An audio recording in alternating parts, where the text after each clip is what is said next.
Depuis début octobre, les négociations sur le budget de l'ONU ont débuté au sein de l'Assemblée générale.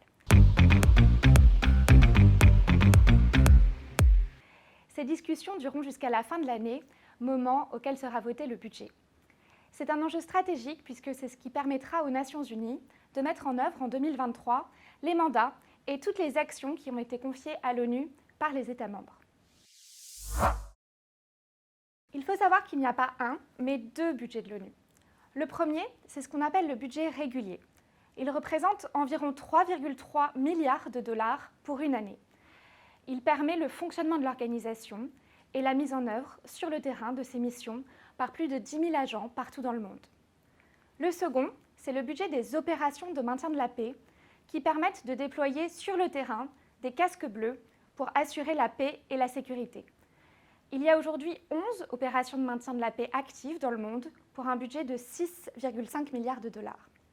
Enfin, les contributions volontaires jouent un rôle central en permettant à tout État ou organisation d'apporter son soutien à des projets en particulier. Le budget de l'ONU est réparti entre les 193 États membres selon un barème qui est négocié tous les 3 ans. La contribution de chaque pays va refléter son poids dans l'économie mondiale. Ainsi, pour la France, nous finançons à hauteur de 4,3% le budget régulier et de 5,3% le budget des opérations de maintien de la paix. Au total, c'est une contribution globale française de 454 millions de dollars. Cette année, la France fait à nouveau partie des États membres qui ont payé à temps et en totalité leur contribution financière aux deux budgets de l'ONU, le budget régulier comme le budget des OMP.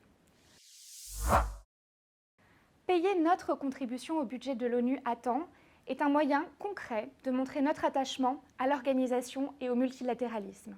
C'est essentiel pour assurer la bonne mise en œuvre de l'action de l'ONU en matière de paix, de sécurité, de développement et de défense des droits de l'homme. La France est ainsi fière d'œuvrer concrètement à soutenir l'ONU au quotidien.